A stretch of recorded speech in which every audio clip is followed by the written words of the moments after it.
Well, welcome, friend, to the show today. And before I introduce you to my special guest, I have a few questions that I want you to consider.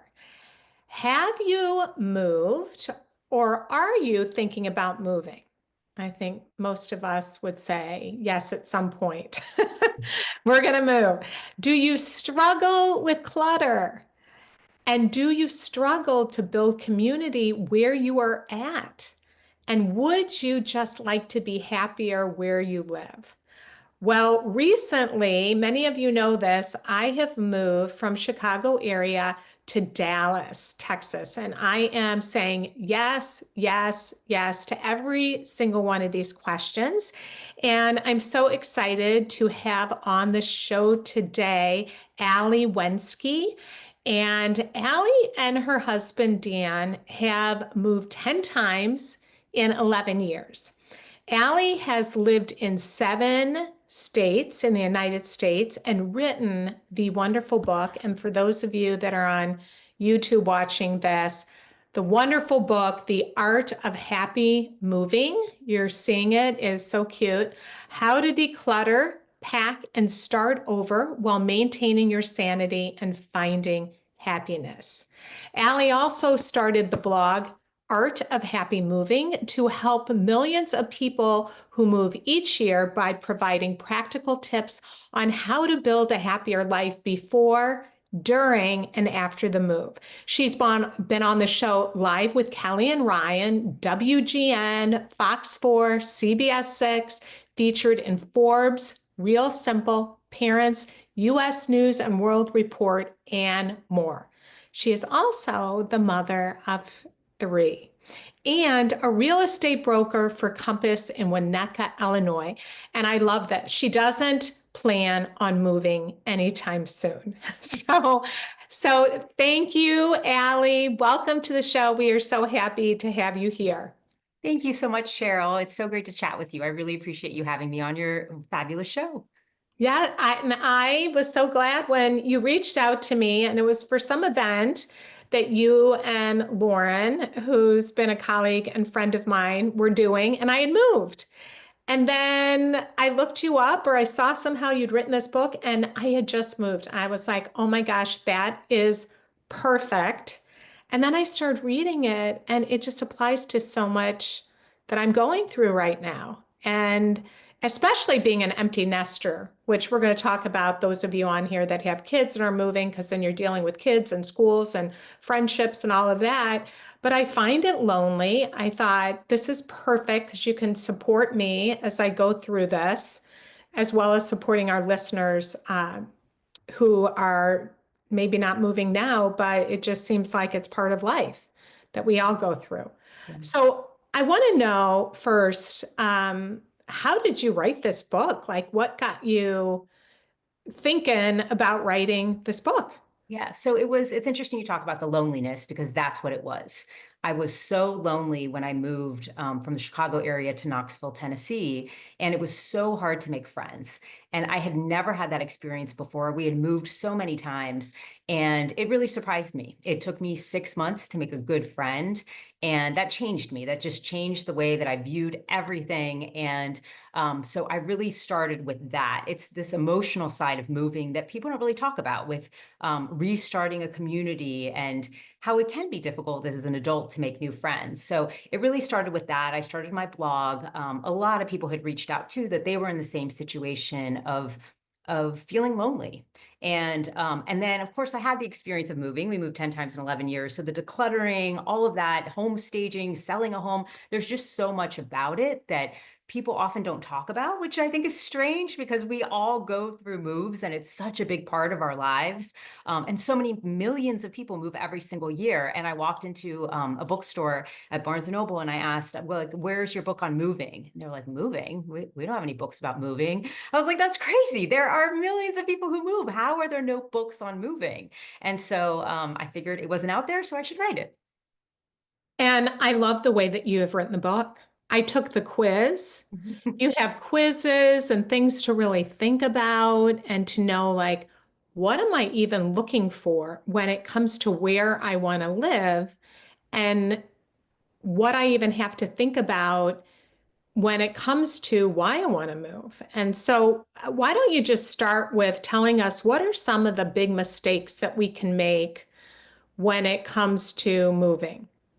Yeah, one big mistake that my husband and I made is we were moving from Chicago to Knoxville. And at that point in time, we could have moved anywhere. My husband had finished his medical residency and trained in fellowship. And so we really had the entire country that we were looking at of where can we go next? I think a lot of the situation is similar to when people looking for retirement of we can go anywhere. We're not tied down because of schools or family necessarily. So where can we go next? And what my husband and I did is we made a pros and cons list of the cities or the states. And so it can be, low income taxes, the weather, all those things that I think many of us go through, but it wasn't specific to us. It was more of a general pros and cons list. And so one thing that I recommend is that you really do some soul searching about who you are, if you're moving with someone else, who that person is and what's important to you. So I recommend doing like a location specific gratitude journal. I'm very into gratitude, so that might come out in this interview, very into gratitude. So what I mean by the location specific gratitude journal is if you're writing down what are you thankful for today. I went for a walk to go to the lake, and so that's something I would write. I'm very grateful I can walk to the lake. I'm grateful my kids are close to school, they can bike to school or whatnot. And then if you're in a time crunch, go back in the last 3 months. What are you grateful for about where you live that you did 3 months ago? And looking forward, what are you looking forward to it over the summertime? And it can kind of give you an idea of what are the things that you love to do. We love going to Ravinia and the outdoor concerts. As I mentioned, I love going to the lake and the beach and all the going to the comedy clubs. Like there are things that I didn't realize that are a big part of our not necessarily everyday life, but every month life that really feed me. I love going to the local bookstores and hearing the authors. And these are all little things that we did not have down on our spreadsheet. It has nothing to do with the low cost of living or state income tax. It was more specific to who we are. So it's very personal. As you mentioned, I have lots of quizzes and everything in the book that is just to get you thinking, to get the conversation going of what is important to you. And does this new place offer that? And if it doesn't offer that, are you okay with it? So really just looking at the whole picture and seeing, is this something that's good for me? Am I ready for a new adventure? How much of an adventure am I looking forward to or not? And then also I talk too about having, are you a city person, a suburban person, a nature person? Like what kind of environment is important to you? That is so great. I mean, sometimes it sounds so glamorous to move. Oh, I'll just move out to the country on a farm, Yes. And then you don't really think through, Yeah. like being an empty nester now, I'm like, oh, I could recreate myself, go live on, a ranch in Texas, Then, then you're isolated. And when you're asking all those questions, I'm like, oh, well, I do want to be right by a coffee shop. Like that makes me happy. Right. Oh, I do want to go around to the little boutiques. Oh, I do want to be able to. One of yours was go see a show in Hamilton, go see Hamilton. I'm like, yes, to that one. I answered, A. And then, so okay, being out in the country, maybe that would be nice to stay at an Airbnb for a weekend. Yeah. But when it comes to moving, that wouldn't fit who I truly am. Mhm. So love that question. So yeah, that is one of the big mistakes that we can make.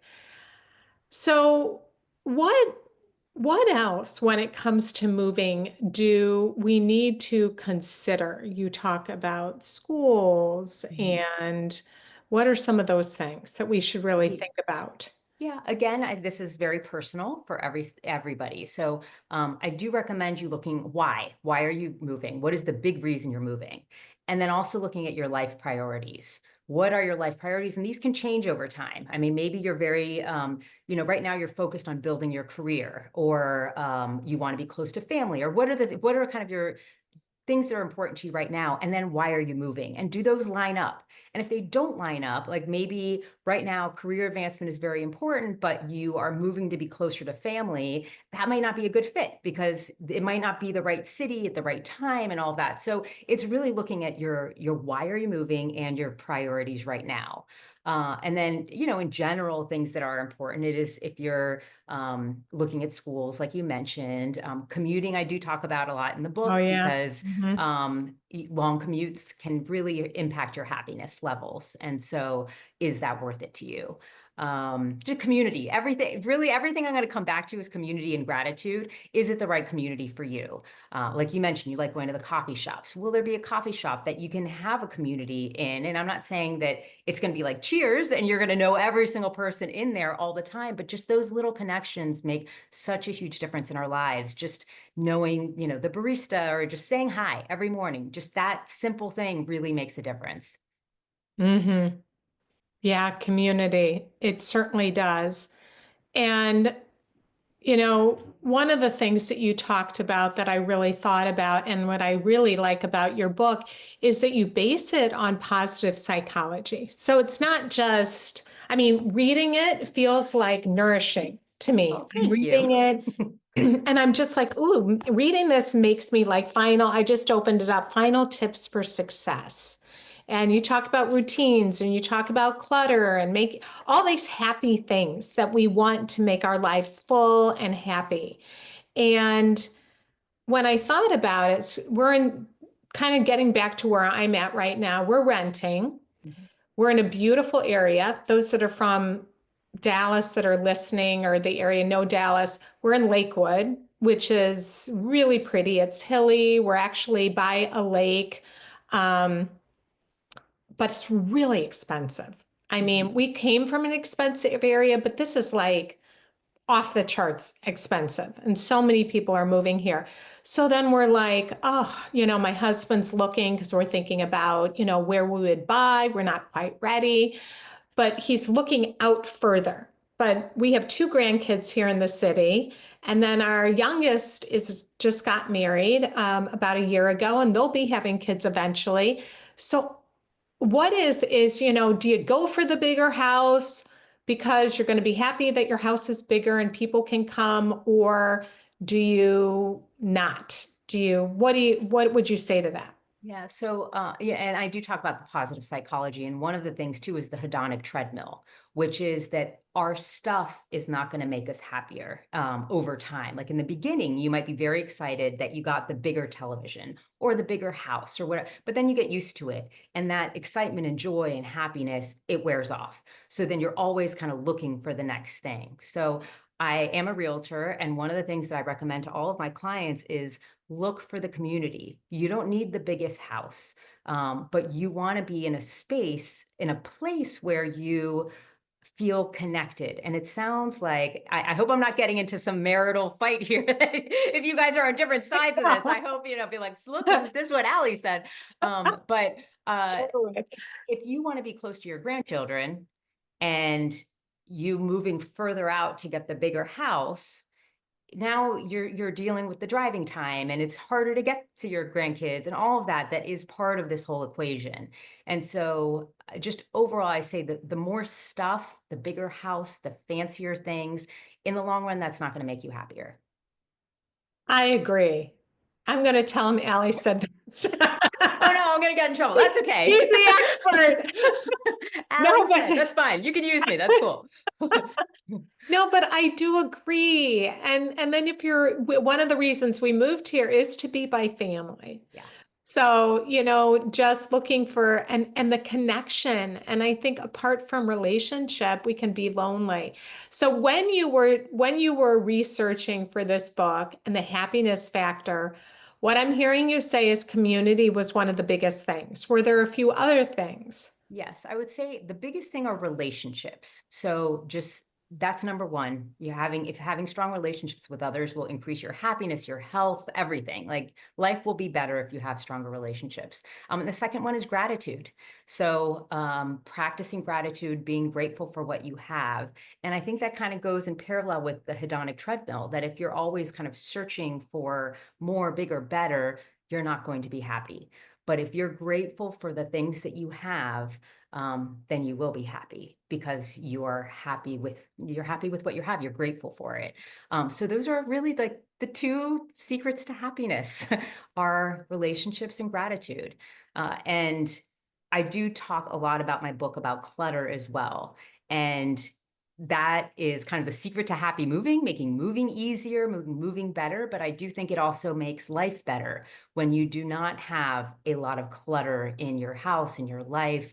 And I'm not saying be a minimalist, but just taking out the things that don't serve you will help you be happier. Yes. And yeah, you say the secret to happy moving, get rid of everything you own. All right, a little I hyperbole, feel but like I that. want to get the point across. Which it was good. So I know there's moms, really, most moms that I work with struggle with clutter. There's Yes. so much, and we got rid of so much. I mean, we purged when we sold our house, then we purged again before we moved here, and then our rental doesn't have a garage or a basement, so there's nowhere to hide anything. So then we had to purge again.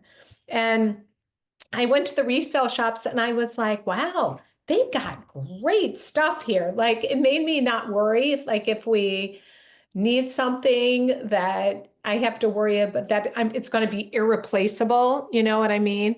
Yeah. Um, but where do we even start? Because it was very hard for me when I had to get rid of stuff and stuff that no longer served me, but it had sentimental, meaning to me. That was really Yeah. what would Mhm. you what would you say to the moms that's struggling to get rid of her clutter? Yeah, there are different questions there. So one was the sentimentality, and the other one is just where to start. So I'll start with where to start, leaving aside the sentimental part. The first thing I always say is visualization. So first, before you start anything, just take a moment to imagine what your space looks like. Or what your space would look like if it was exactly the way you would want it to be. I recommend taking photos of your space, whether or not you plan on selling your house, but especially if you're planning on selling a house, go around, take pictures just for yourself, because you'll end up seeing all the clutter in the spaces that you ignore. You don't notice the stack of papers or the bag, Trader Joe's bags that have been hiding in the corner or whatever you have. Um, if you're taking photos, you can't ignore it. It's different than just walking around your space. So you visualize the space, imagine it the way that you want it to be, then look through the photos and say, okay, where can I start?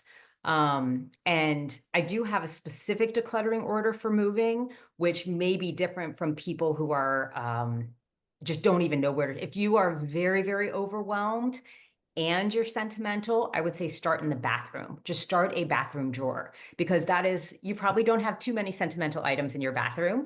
And so start with that, because it is a skill that you get better at this. You've been going through all of this, Cheryl. Like the first time was probably the hardest, but now that you've gone through a few purges, it's a lot easier for you to do that. And so when you're first starting out, just start with something that is not difficult for you, like a bathroom drawer. Oh, and then you feel more successful. You kind of get that taste of how good it feels to get rid of the stuff. Yes. And you Like the feel, lips, yeah, the yeah. lipstick color that You're like, was out in why? the 80s. And there's a lot of stuff in there you shouldn't keep. I mean, makeup that doesn't last very long, right? Like a year expiration or something, and you've had it for 10 years, maybe it's time to get rid of it. So yeah, Yeah. so I would start there. But if you're moving or you're ready to like make a difference, I have a certain order to moving that really focuses on the weight of the items. So I recommend starting with books and magazines. They're not necessarily the heaviest thing in your house, but they're kind of a good starting point because they're heavy, they're easy to pack. Like it's the first step. And so the what I recommend is laying everything out that you have, like for books, for example. And I talk about in my book, I have a lot of pictures online because I've done this with my kids many times, where I would create a big bookstore in my basement and I would have everything into subcategories. So like all the holiday books, all the picture books, the mystery books, whatever it was, like I would create a bookstore and I would give all of my kids a shopping bag or post-it notes. And so they could just go around and pick out any book they wanted to keep. And so they would go shopping in our basement and just pick up all the books and go shopping and get everything. And in the beginning, I was like, oh my gosh, I just spent all this time making this bookstore and they're just picking everything. And yet, what was amazing is like after time, they would slow down and then they were done. They finished shopping. And one of the times we did it, I think we donated 168 books to Bernie's Book Bank, which you probably know. And Yes, yes, yes. and I didn't even realize we had 168 books, let alone 168 books to donate. And it was just that they were picking out all the things that they wanted instead of thinking, what do I want to get rid of? So it was just a different way of framing things where you're thinking, what do I want to keep? What is important to me? Or like Marie Kondo, what sparks joy? Versus like having to think like, oh, do I want to get rid of this? You're not thinking of it in a negative way. It's all the positive. Like, what do I want to shop for? What do I want to keep? What do I want to move? Um, and then the moving process. Then you start packing them and all that, because that's why I like books first, because they're very easy to pack. I loved how you said, and I did end up doing this, having somebody that comes over. I had a girlfriend come over that I knew would be like, nope, get rid of it, get rid of it, get rid of it. I'm like, no. She's like, come on. What?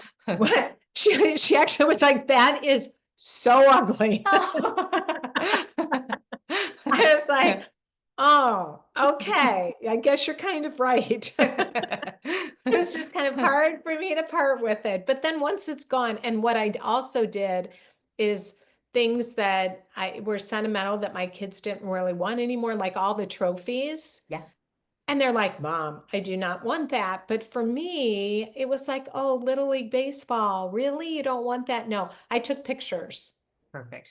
and that helped me to release it. Yeah. So that is really good. All right, let's go to connection because I need help. You know, just we found a church here, and now we're in a small group with some people in church, but like I'm struggling with Yeah. just putting myself out there, um, and I know I need to do that. And Mhm. I, in Lake Forest, where, you know, from north of Chicago, where I grew up, that's where I grew up. So I Yeah. had so many friends there that I'd known all my life. And now it's, I'm starting over from Yeah. scratch. So what did you do, especially Mhm. like when you were feeling lonely? What do you recommend other women do that can be helpful? So what I want to tell you what I did wrong, because Okay. I think that I learned a lot from that. And one of the things was I had never experienced that before. I had always been fine with putting myself out there. And I got very lonely. And I felt like I wasn't like, I felt like I shouldn't feel lonely. Like it wasn't right of me to, because I had my kids at home. I had my husband. Like, I'm like, I felt like guilty about feeling so lonely. And I do feel like I got to a point where I was desperate for a friend.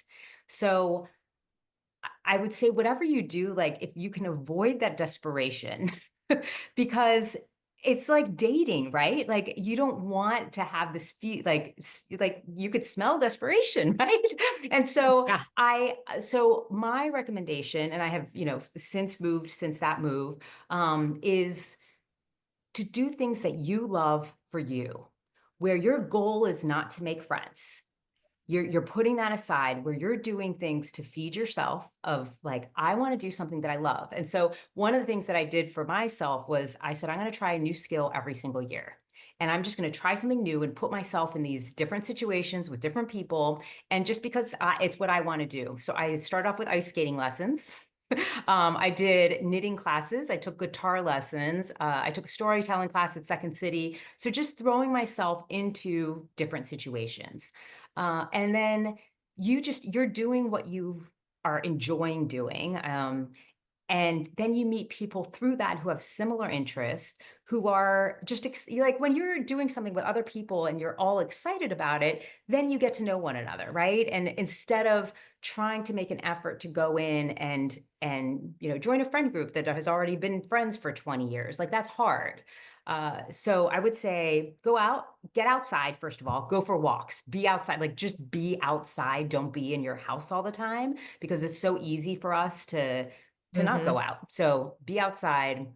if you have a dog, I feel like dogs are like the best friend meeters. I don't have one, but get a Yeah, dog. I do have one. They are Great. good friend meters, and we have a park right by us, so It's that is perfect. nice. Yes. So I feel like that. And I think that one of the things that I didn't really recognize until I was doing a lot of this research is that we leave at the height when we're moving, we leave at the height of our friendships with the people at the community we've built. And especially for you, you lived somewhere your entire life. Like you have spent a lifetime building those relationships and you still have those relationships, but you're starting all over. So Yeah. it's kind of like being on a mountain and starting, from the bottom.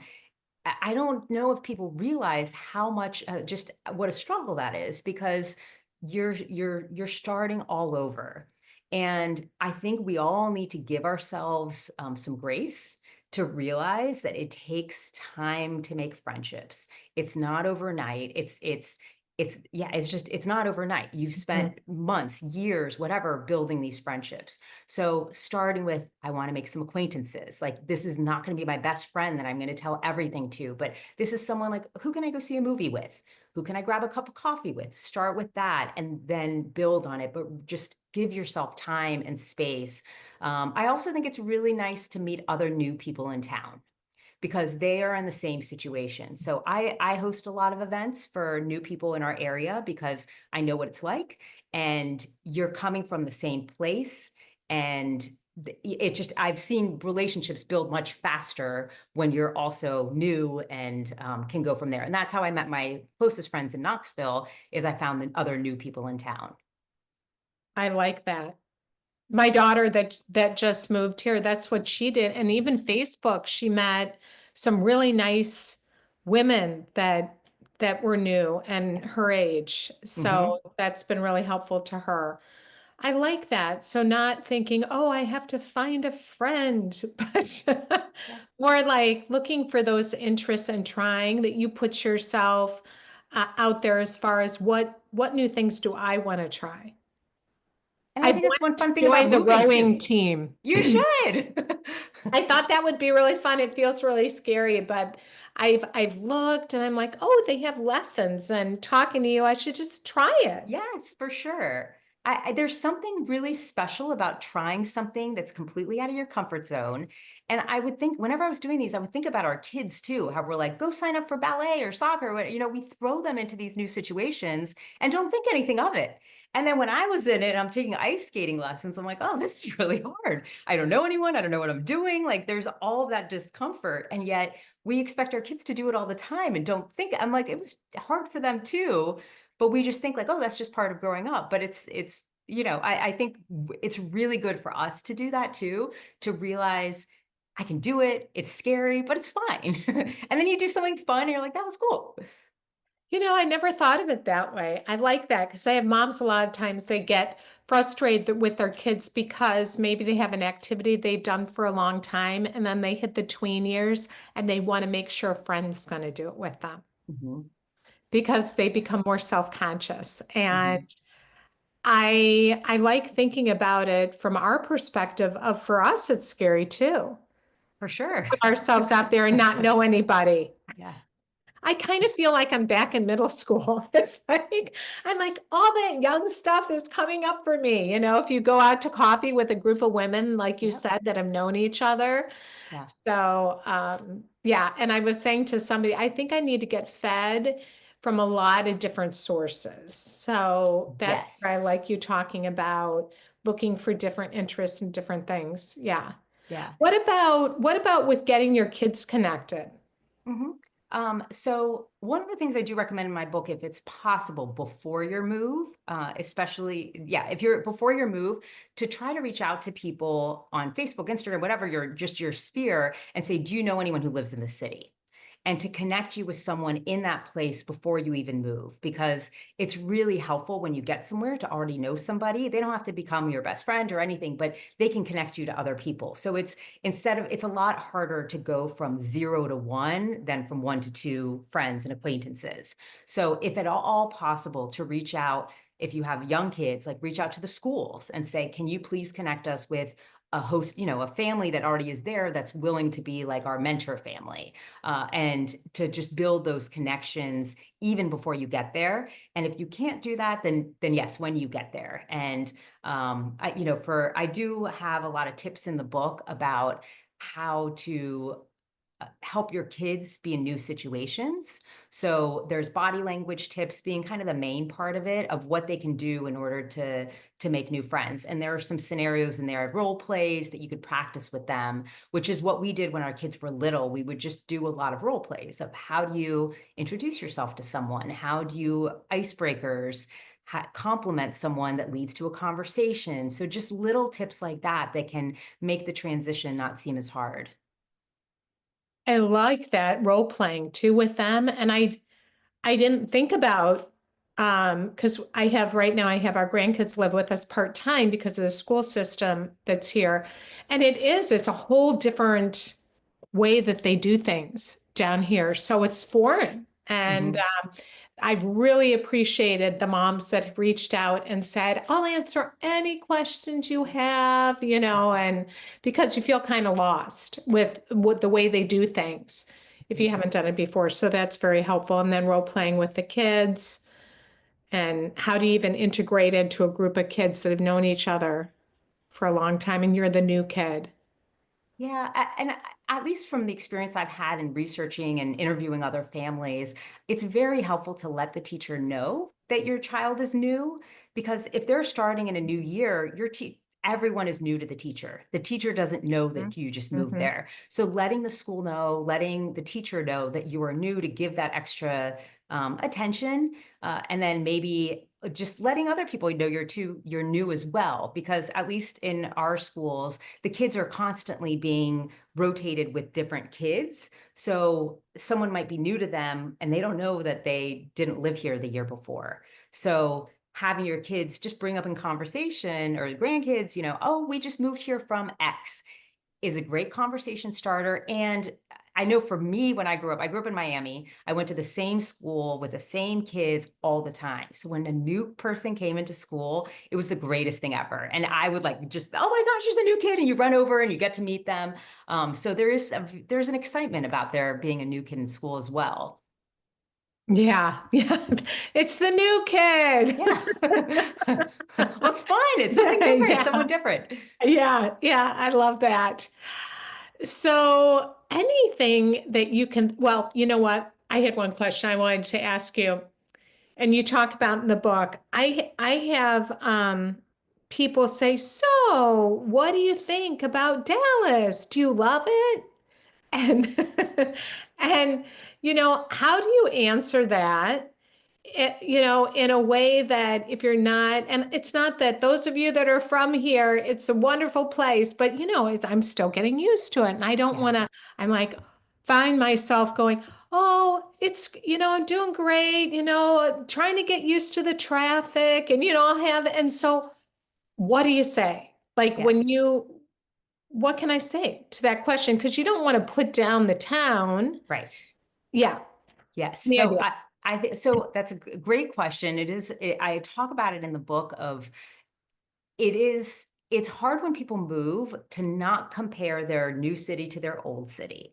And oftentimes you miss your old city, right? I mean, many times.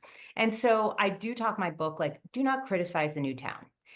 Just don't do it, because it's their hometown. You don't want to say anything negative about their town, or even, I think in the book I was saying, like, people from New York moving somewhere else and being like, oh, but I miss the bagels. It's like, okay, I get it. But like, people want to hear positive things about their new town. And so I would find something that you like, and also say, I'd love to say something positive, and then ask a question of like, so what are some places you recommend that I haven't had the chance to explore? I'd love to see new places. Or if there's something that you are concerned about with, or you want to know about neighborhoods or whatever, be like, I'm still trying to figure out my way around. What are some of the neighborhoods you recommend? Like, get their insight and expertise into things, Oh. instead of necessarily answering. What they want to know is, do you like it here? And I had a hard time in Knoxville, like for me, it was not a good fit for me. It's a great town, great people, all of that. It just wasn't the right fit. And yet I would not say something negative to someone asking me, like, do you love my hometown? Right? Yeah, Yeah. yes. I like that. So pick out what you're really enjoying and then be able to ask them, and where are some places that you love to go? Because then you can have a conversation around that, and then you learn something new that you can explore. Yeah.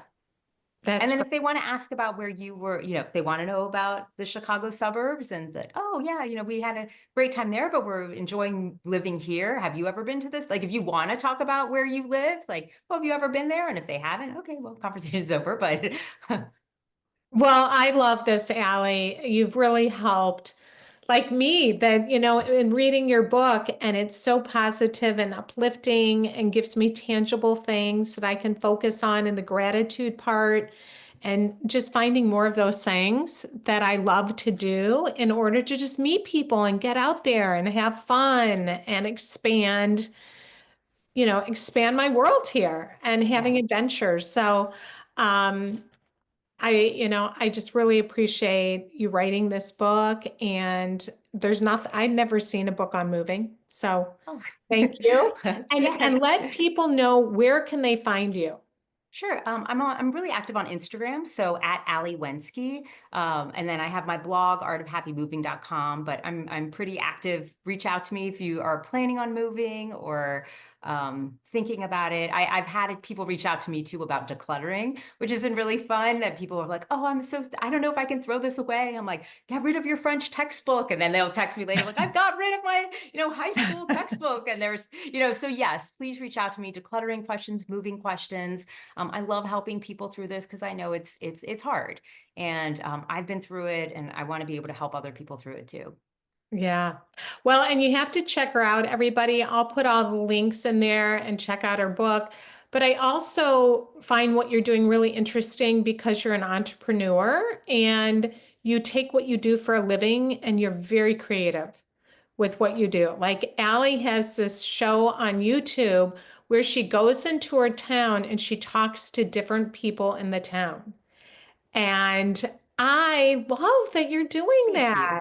It is And so much fun. oh my gosh, it just outside the box, being a real estate, agent too, and thinking creatively and how we can all do that. So, looking for things that we love and our strengths, and thinking, how can we bring more of that into the world? So, Yeah. Well, I also think community. I'm just going to throw that out there again. Community, community, community, because it's what matters. And to find ways to connect with your community, it's good for yourself. You'll be happier, healthier, and I just think it just makes everything better. absolutely. And there's a lot of people out there that are feeling lonely, and when we smile at them and we talk to them, it makes them feel good. So, Yeah. Yeah. yeah, we need each other. So thank you, Allie, for coming on Thank you, the show Cheryl. This is today. so great. I really appreciate it.